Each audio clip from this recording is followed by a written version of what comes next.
Hi everyone, this is a video about my How Your Parents Can Play Journey project, which got split into 6 videos over the course of the past 2 years. If you haven't seen the How I Wasted 2 Years Teaching Your Parents This Game video, then go watch it, because that'll give you a basic overview of why the video split into 6 parts in the bare basics of how to teach your parents how to play Journey in 3 hours. For this project, there's a triangle of depth and quality. The video in the top layer has the least depth with the highest quality.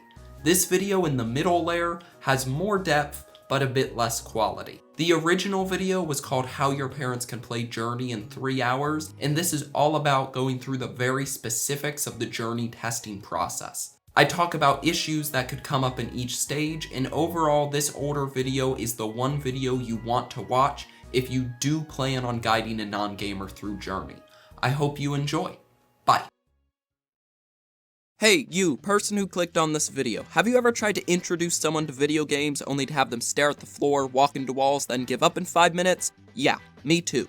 I also struggled with this problem for years as I tried to introduce my family to video games again and again, before just labeling the whole endeavor as a lost cause. At the end of this experience, I was left very confused on why it was so hard for my parents to play video games. But then lo and behold, a YouTube video by game design channel Extra Credits descended from the heavens and introduced me and many others to the concept of basic game literacy, or why it's hard to learn how to play video games. The idea behind game literacy is that, shockingly, video games are like any other art form. I've used this example before, but if I wanted to read any book in the English language, let's say Harry Potter, and I didn't know how to read, I'd have to learn about letters, words, and 10,000 grammar rules before I could read the first sentence. Video games are no different. Over the past 40 years, they've created their own language of sorts, and if I was a non-gamer who wanted to play Breath of the Wild, I'd have to learn about health, damage, saving, moving in a 3D space, and so on in order to survive for more than 10 seconds.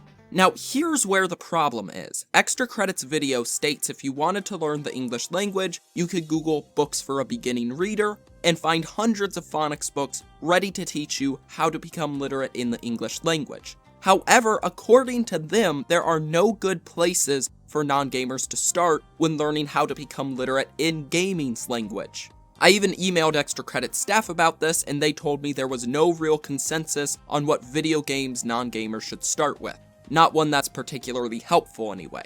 I thought it was ridiculous that no one had tested what the best games for non-gamers were, so ever since that day 2 years ago, I've been on a quest to find the best video game to introduce people to gaming with.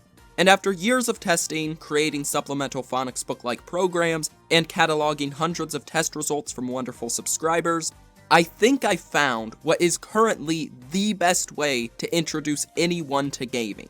And it involves a custom teaching program I made and that game company's third-person adventure game, Journey.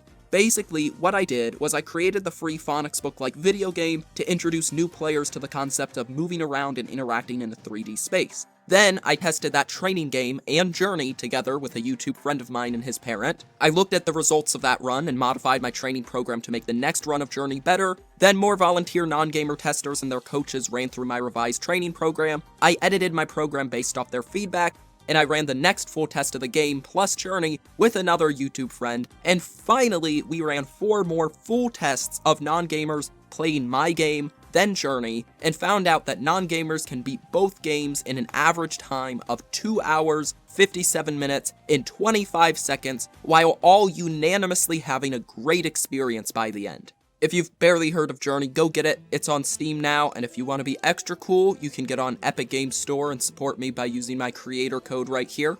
There will be spoilers in this video, but there really isn't too much to spoil about Journey. Just know the game has 7 main sections, and I'll explain everything else you need to know along the way.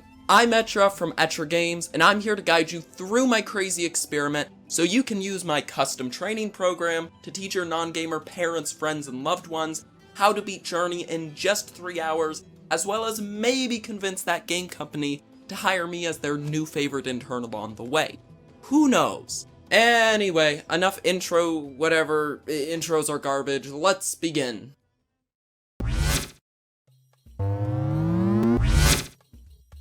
Last year, I started working on a game that would teach new players everything they needed to know in order to play Journey. Namely, how to use a controller, move, interact with Journey's blip thing, jump, and use the third-person camera without just staring at the floor all the time. The first version of this training program started out pretty simple. The game begins with the player not being able to move at all before being given a prompt that tells them to move forward. The prompt then scoots on over to the left side of the screen so players hopefully use their left joystick instead of their right one to move. After moving forward, the player is stopped by these boards and is forced to hold down the rightmost button to charge up their blip thing and break through. The player then encounters a metal door instead of a wooden one, which they can't break through. Instead, a prompt to move backwards appears, and they unlock that ability. Once they move back far enough to see these buttons, the player will finally be able to move left and right, and can use that new ability to activate these makeshift buttons, while being right in view of these indicators above the door. Then the player is introduced to using 2 inputs at once with jumping. Next, they get the ability to look up and down so they can measure the distance of these gaps before jumping across them with timed button presses. Here, they combine everything they've learned so far to see, jump up, and hit this button. And finally, they unlock looking left and right, and are forced to look in both directions regardless of what path they choose here. After that, there is a final test of each of the player's abilities to get through this door and get the star at the end of the level. With that done, I exported my project, went to find a test subject, realized it was 2020, hid back in my global pandemic shelter, and reached out to a friend of mine, Socratetris, a YouTuber who looks at how philosophy and games correlate. I asked if he could run one of his parents through my game and Journey. If you watch my first-person shooter video, you can tell that this new program was largely based on that structure, so the stage was set for a perfect run.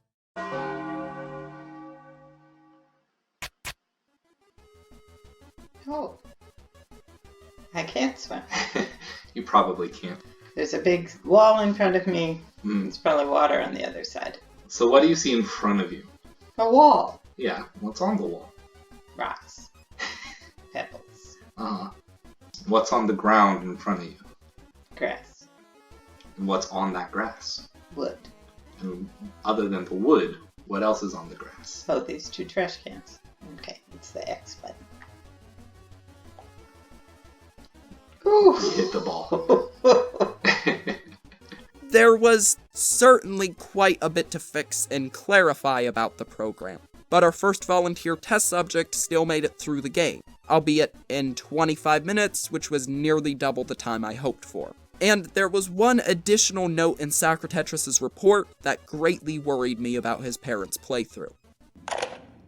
Past the door, we ran into our second set of issues when she unlocked looking right and left. The problem being she would only look right or left, which means she didn't correct her vertical camera placement for these jumps and didn't get a good sense of how far away these platforms were. Even when she messed up the hitboxes and respawned back where looking up and down was introduced, she would still exclusively look left and right.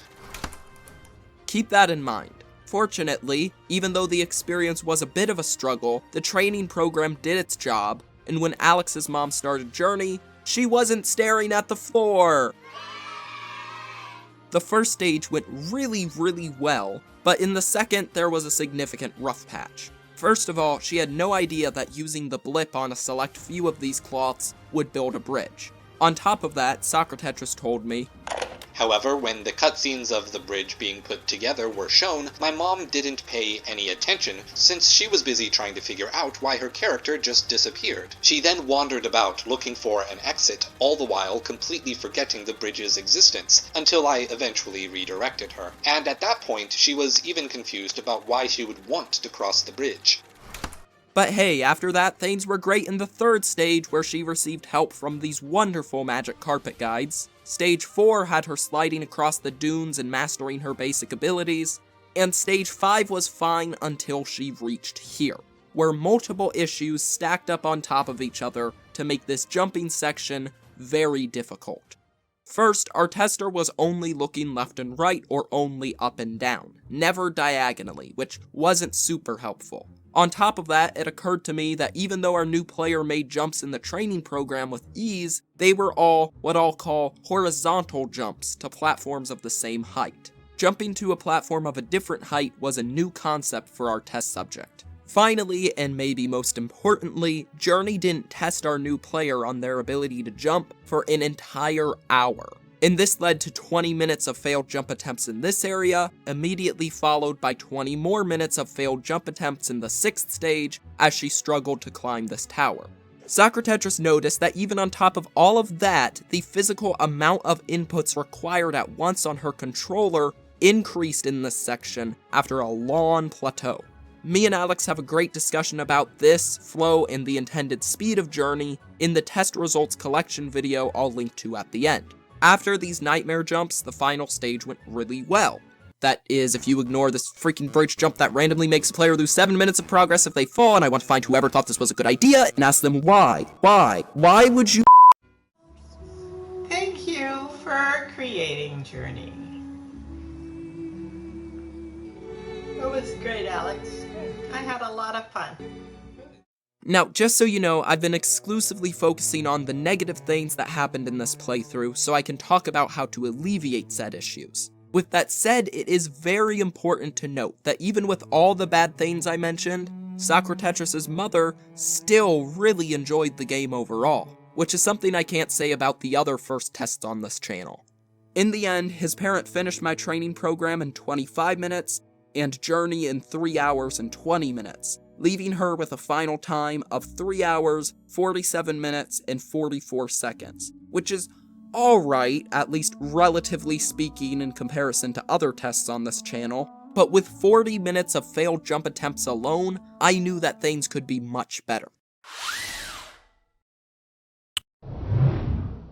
So before doing what little I could to modify Journey, I started reworking my training program in a series of live streams. To start, I got rid of the wooden planks and replaced the trash cans with a recreation of the buttons used to activate these statues in Journey.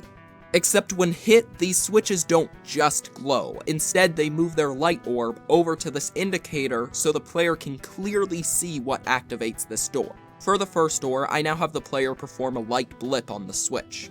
And for the second, I have them perform another light blip and see if they can figure out that they have to hold down the blip button to progress on their own. Surprisingly, only 1 out of the 10 final test subjects needed help with this part. All others figured it out in less than 10 seconds, but you may need to give your player a hint at this part if they struggle. My idea is that if they can discover the charging aspect of the blip themselves, they may more easily remember the action for later segments. Next, since the idea that random cloths created bridges was a confusing concept for new players, I got rid of the metal doors in my game and decided to introduce players to this bridge building idea in my program instead. After that, I added verticality to all the platforms in the following section.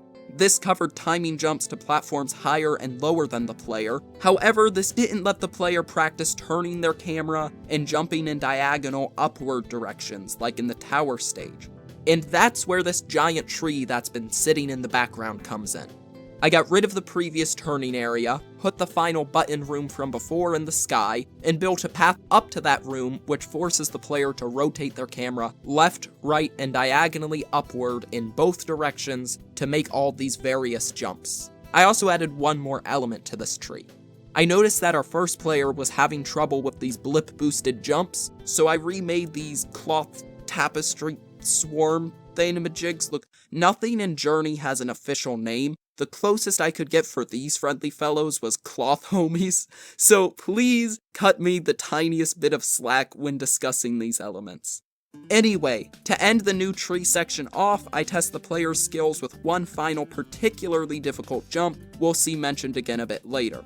After this, the player bolts through a reworked version of the final button room, and uses these mega cloths to get to the star at the top of the tree. The final things our first test subject had trouble with was not knowing what cutscenes were and not knowing where they were supposed to go in my training program. So to solve both of these problems, I start the game with a cutscene of the star falling from the sky, and I draw the camera back to where the player is in order to introduce them to the concept of cutscenes and clearly show where their objective is.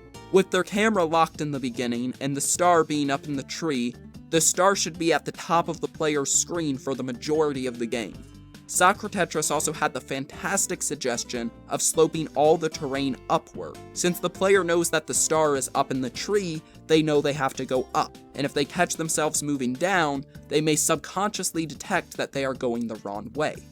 With those changes, all the clear problems should have been fixed. But instead of just fixing problems in Journey, I figured I could take some inspiration from it as well. I noticed that in the third section of the game, these cloth homies really helped guide the first test subject through their respective level in a natural way. On top of that, lead Ubisoft game designer Stanislav Kostuk from the wonderful channel Farland's Design Den gave me feedback on the first version of my program, and noted that giving the player power-ups instead of just having them randomly unlock abilities at certain times could make the game a lot more clear.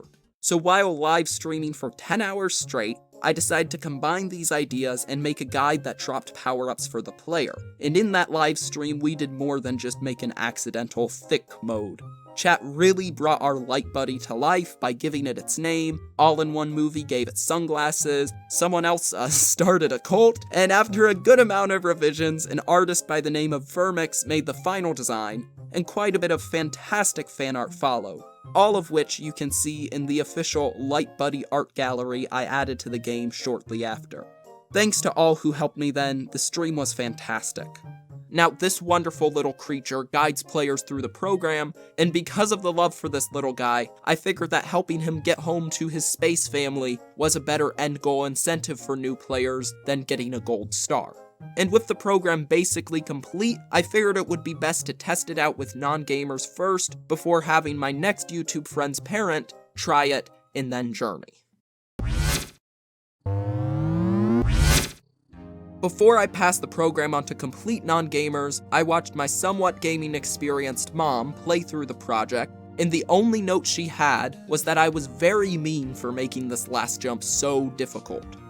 She kept on jumping past it before calling these tapestries to give her a boost, which is when I realized I never tested players on making jumps of a certain length. Every jump in the program was able to be made if the player just held jump and forward through the entirety of the jump.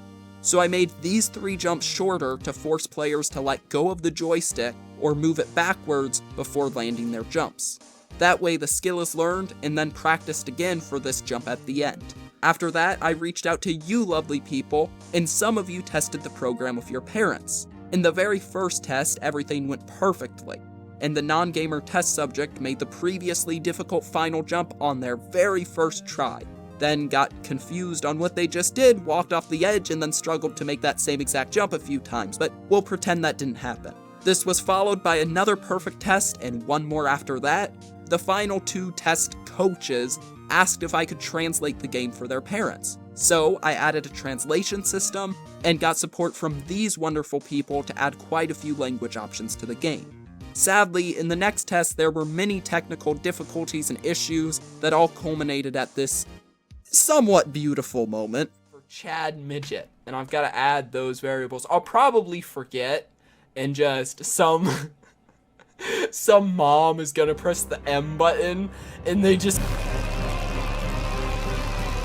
and the parent had to restart the game. But major props to Okinawa for translating the entire 35 minutes of dialogue in both his parents' runs, so my uncultured American self could know exactly what was happening. And thanks to his parent for enduring said 35 minutes. The final test predicted another extreme outcome, where the parent finished the game in 40 minutes because she lost track of her goal and kept on going back to the cloth bridges, since she knew they were previously important.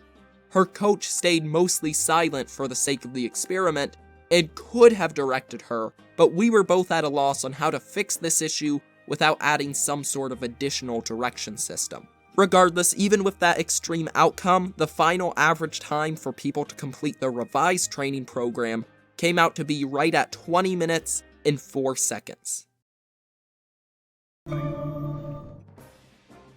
Unlike Deltarune and Portal, Journey is not very open to modification, since it can be an online experience. And if I were to modify the game directly on PC, I'd be alienating anyone who is playing the game on the original PlayStation platforms, as well as providing tools that could be used for hackers to ruin the online experience. Since there were only minor problems I could fix with a mod, I opted to create a printable traveler's guide for non-gamers instead. The first rule I mention in the guide is that the cloths give you light, and light allows you to jump, which is something our first player couldn't learn while being focused on the UI prompt that came up in this section. This blip part exists to remind players that tapestries like this give them a boost, since it will be a good while until they actually need to use a boost to overcome an obstacle. I also added a vague map at the bottom which clarifies to the player that they need to cross the bridge in Area 2, and they need to reach the mountain to complete the game. I also added optional checkboxes for players to fill out if they want, so they can tell that they're progressing. So with all that done, I sent the program and the printable traveler's guide over to control design YouTuber Jib Smart so he could test his parent on both games. But he did so with a bit of a twist. In the first test, Soccer Tetris gave his mother occasional hints if she truly needed them to proceed. But to test if my training program taught absolutely everything it needed, Jib tested both the program and journey with his mother while refusing to say a word. And aside from struggling with this jump, everything went well in the training program. And with the addition of the Traveler's Guide, Journey went mostly better. Well, the guide seems to have helped. My mum quickly made the connection that you need to interact with these tapestries to jump. In the next stage, my mum immediately knew what to do thanks to the bridges in the training program. Her only problem was that she couldn't tell what tapestries built the bridge and which ones released fishies, as she called them. Everything was going well after this, but the moment of truth arrived once they got to the jumping sections. So when her camera control was tested in Area 5 with these jumps, it took her a bit to get used to it again. But thankfully it all came back to her as she explored further. However, we came across a different issue in this section. While she could have used the cloths to recharge her scarf and jump fairly freely, she instead was looking to do some kind of blip jump interaction with them. That had served her well with the swarms of little cloth pieces, the fishies, because that's their purpose. It's not really the purpose of the bigger pieces of cloth. No blipping is needed with them. So, not knowing how she was supposed to interact with them, she used them for these big everything or nothing jumps that used all her scarf energy, when she could have climbed the tendrils by just holding the jump button, or she could have used them as recharge points for simpler jumping over gaps. But it worked well enough for her to progress, so she didn't need to try anything else. Now, I could have been a real help here and suggested she just try holding the jump button next to one of those big tendrils or something. And if I were just trying to get Mum into gaming, that's what I would have done. With a little nudging, she would have better understood the mechanics and enjoyed the game a bit more. But she and I were taking this experiment very seriously. We wanted to see what it would be like for her in isolation, so I maintained a Rasputin-like silence through her playthrough, offering no hints as she forged her way forward. And aside from these issues with confusing what cloths did what things and whether or not you have to hold the button for this cloth or for this cloth, which is certainly an understandable issue, she did really well in the tower jumping sections. The only problem was that she never naturally figured out that being in this rising water meant she could fly. So on the few times she did fall, she thought she had to make this entire series of jumps from the beginning when she could have, held down the jump button to fly up to her last checkpoint. Me and Jib talk about solutions to these issues in the test collection video I mentioned before, but the only feasible solution we decided on was just telling the player next to you to hold their jump button down, and there were really no other issues. Except, of course, this freaking bridge, which is never shown in the game before, and she didn't know what to do, and she lost 7 minutes. Why? Why does this exist? Who thought that this— With all that said, overall the game went really well. She thoroughly enjoyed the first 5 stages. She and the game were communicating with each other, and she rarely got lost. Jib's mom finished both games in just 3 hours and 23 seconds, which is less time than movie night. The potential of all players getting this time made me overjoyed, but I didn't want this to be simply a maybe. So, as my sanity started to crumble, we had to do one final round of testing. Final results. I sent the 5 wonderful gamer and non-gamer volunteer duos the training program, as well as the 5 steps they, and you at home, need to follow to hopefully have your parents play my program and journey in just 3 hours. First, download my game with the link below and get Journey on a device. If you already have Journey, make sure to erase your save data so your loved ones don't walk through these post-game level skipping portals in the very first stage. Second, download and print the Traveler's Guide. I have support for multiple languages in my training program, but I completely forgot to translate this sheet in any other language. So because I don't know half these languages, and am too lazy to look up the right translations, I made an extra sheet for you to translate yourself with pen and pencil, because I am so heckin' done with this project. Third, disconnect Journey from the internet. The multiplayer in this game is amazing, but it could be disruptive like it was in Soccer Tetris's initial playthrough with his mom. Now, it could also be very helpful, but that is a double-edged sword that I really don't think is worth swinging in this scenario. So turn off your system's Wi-Fi while playing. Fourth, select the language and controller you wish to use for your playthrough. If your language is not listed here, send me an email at this address on the screen or contact me through the contact tab in the training program. If you're willing to translate these words, you can help me add your language to this list of supported languages. For the fifth and final step, run through the training program, and when your new player gets their scarf in Journey, give them the printed out Traveler's Guide. Now, I hope this goes without saying, but just note that you don't need to be dead silent like Jib did for the test. If your new player is stuck, just help them out with occasional hints and direction. And sixth, as a bonus step, I would greatly appreciate if you could send me an email telling me how your run of my game and Journey with a loved one went. The key things I'm looking for would be the coach's relationship to the tester, whether that be your parent, grandma, or betrothed, and roughly how long it took them to beat the game. Fortunately, due to the final 5 tests that followed these steps, we have a rough prediction on that last point. The first test result was from Josh Chandler and his fiancée Bethany Bursek, who dashed through both games in a mere 2 hours and 25 minutes, and they both loved it. Another couple, Veronica and Tomas, finished in 2 hours and 45 minutes. Next, Gerver and his mom Mandeep beat both games in 2 hours and 47 minutes. The Guy Man and his mom Erin finished in about 3.5 hours, and I ran my very patient mother through the games as well, and she got roughly the same time. In every single run, there were the same basic results, finishing the training program in around 20 minutes. The third stage being their favorite stage, struggling with the jump section since the game doesn't remind them how to jump for several stages, and most importantly, they all unanimously enjoyed the experience, which is something that frankly hasn't happened with any other game tested on this channel.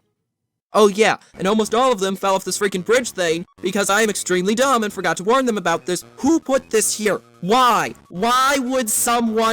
Just tell your player exactly what to do here, step by step. In literally every other scenario, never take the controller away from the player, never demean their skill or whatever. But in this very specific scenario, have mercy on them.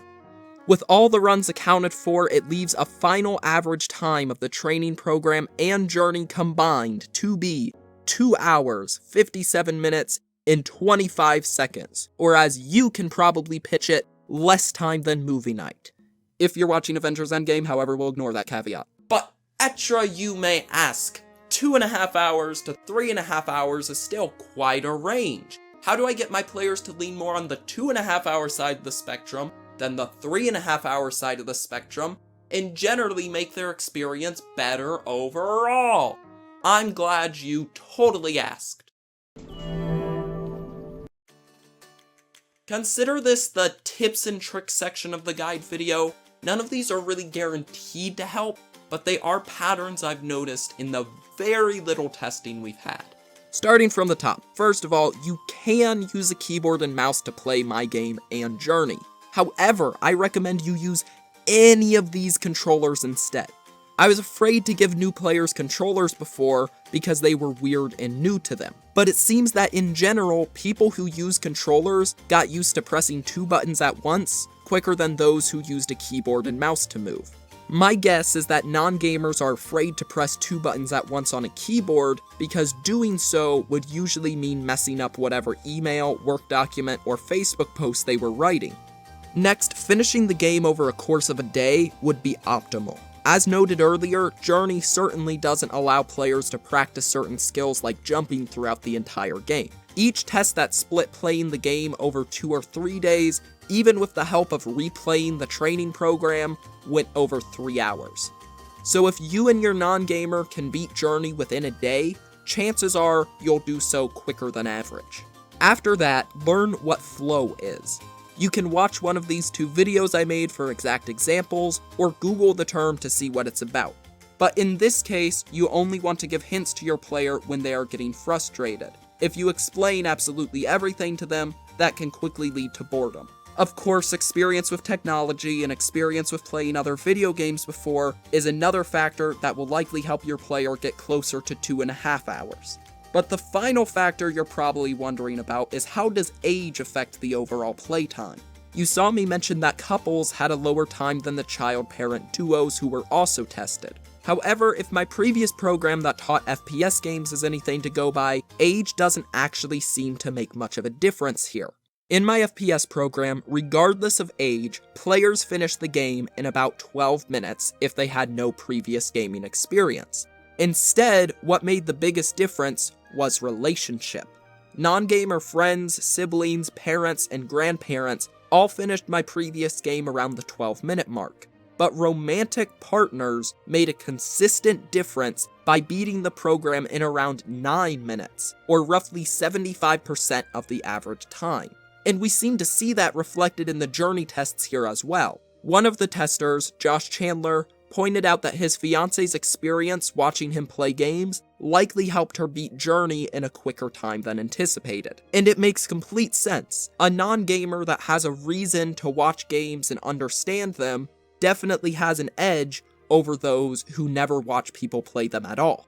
So if you're worried your parents are too old for them video games, don't be. And past that, I don't know if there's anything else you can do to change your non-gamer's experience with this game. As for Journey, there are a few small things which that game company could change to make it better for non-gamers. The main things I really could think of to improve Journey is to go in it, make the cloths a bit more visually different from one another, force the player to practice moving their camera and jumping in every single stage, introduce this water, and get rid of this garbage bridge thing.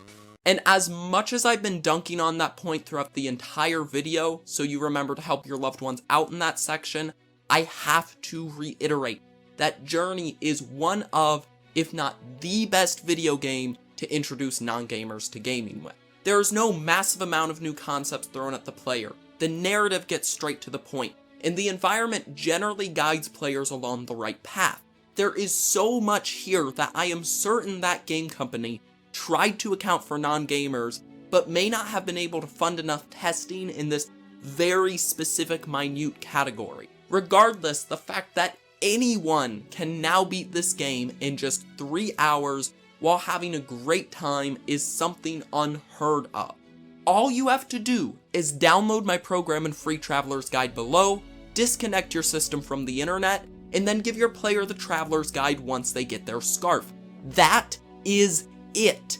It has taken the efforts of far more people than I can count here to make this possible. From every gamer and non-gamer duo who submitted test results, from Deltarune, Portal, my FPS program, and now this, to the translators, artists, and gamers who helped me out in my live streams, and anyone who's just left a helpful comment, thank you. Thank you all. I could not have done this without you. And on the topic of thanks, please make sure you check out Soccer Tetris and Jib Smart's channels. This wouldn't have been possible without them. If you want more information on the Journey project before testing it on your parents, feel free to watch the test collection video. And as always, thank you for watching, have a wonderful day, and I will catch you all next time.